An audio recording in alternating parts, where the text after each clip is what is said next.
Okay, so this is ML116 where we do k-means.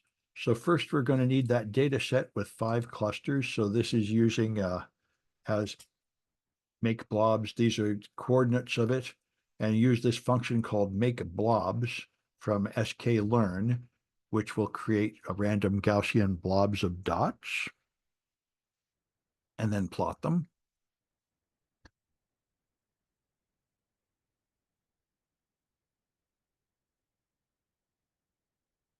All right, that's being, there it is. There they come. So we got 3 tight blobs over here and 2 loose ones over there.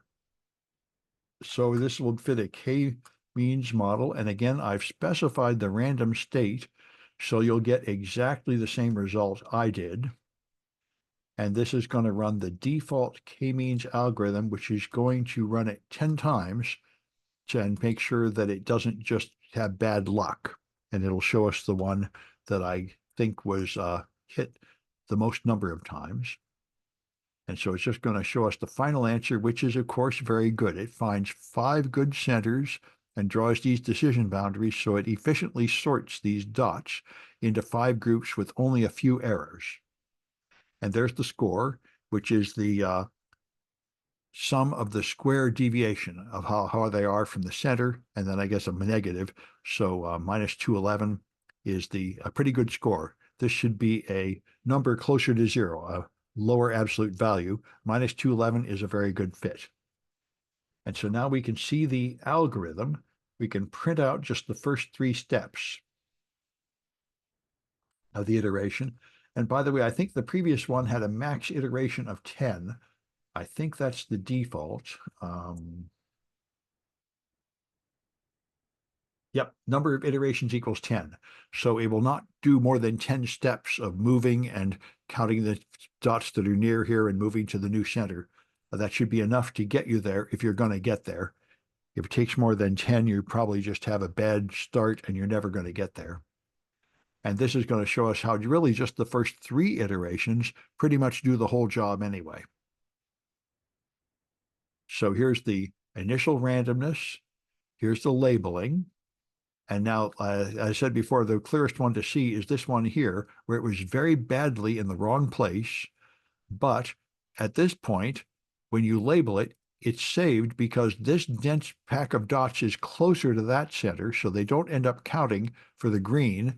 And it catches only about half of the dots over here, but that's enough to move it in that direction. So when it calculates the center of these dots, it's going to move down here. And now it's actually very close to being right. So just one more move will put it really in the center of those dots. And really, after just 3 steps, I've got essentially a final solution. You see minus 212 here. It's very fast, very good. It doesn't take a lot of calculation. And so that's the first 3 iterations. Now you can have bad starting values. If you change the seed from 5 to 2 here, that I just tried random values until I found one that would fail. Here's one that starts so badly that it doesn't converge well. So here, the problem is this one is in between those 2, and we have 2 over here that are very far from everything else, so that the algorithm is not going to move this to the center. It's going to leave this thing split in half and move each of these to the center of their half, so it's never going to realize that this is one cluster, and this will never split into 2 because there's no other center to move down there that has any path to get there. These have local minima. So basically you can say you found a local minimum with this split in half and those combined, but it's 220, whereas the good fit is 212, or 211 would be a good fit, but we've got stuck in a local minimum where we're not going to get to the absolute minimum, and there's no path to get there that wouldn't involve climbing over a barrier of very bad fits. So this is a problem with all these models that use a series of steps. They can get stuck in a local minimum, even when there's a better solution somewhere else. All right. And then another thing we've seen before is if you change the scale, then that will distort the results.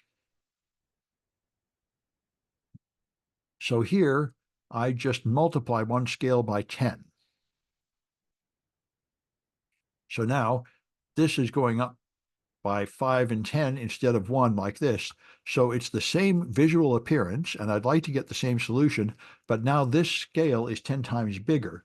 And what that means is when you fit a k-means model, you're going to get a very different fit.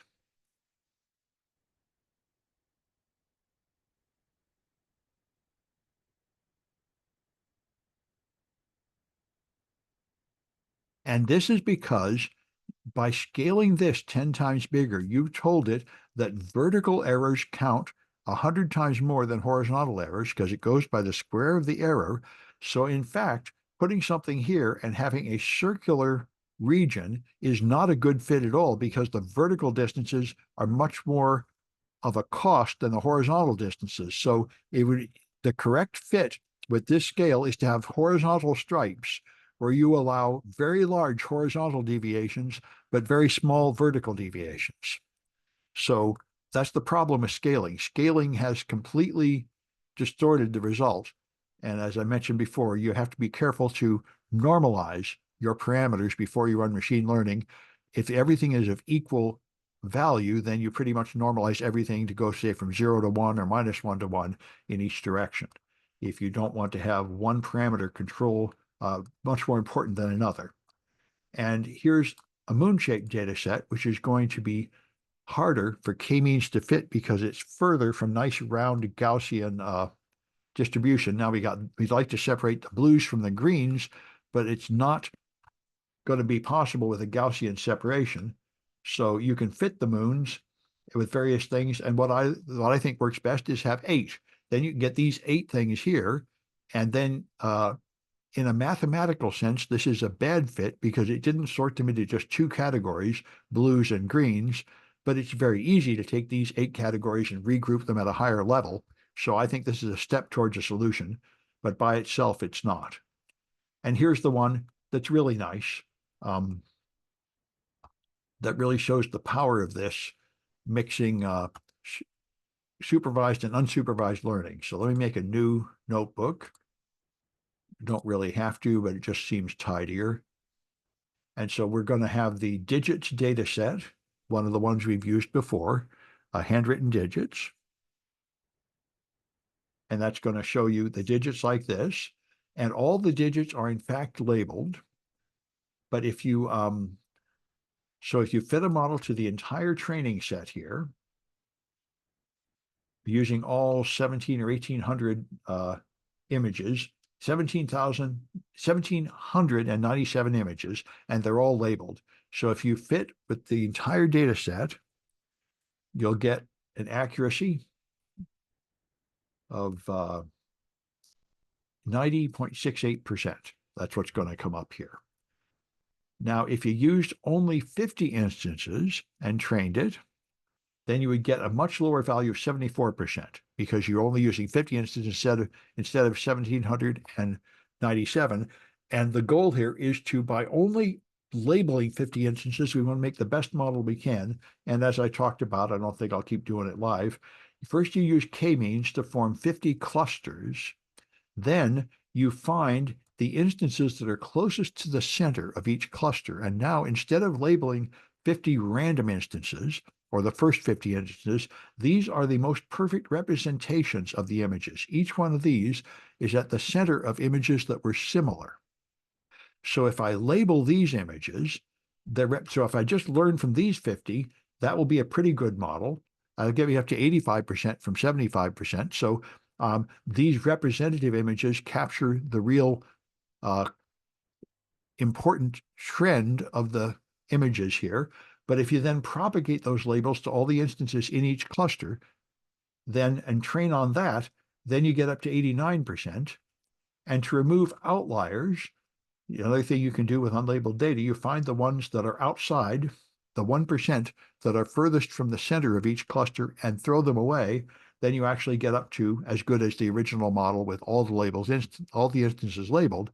So you can save a lot of money in labeling data with this kind of technique if your data can be grouped in any reasonable number of clusters. So that's a couple examples of the joy of k-means. I'll stop this one.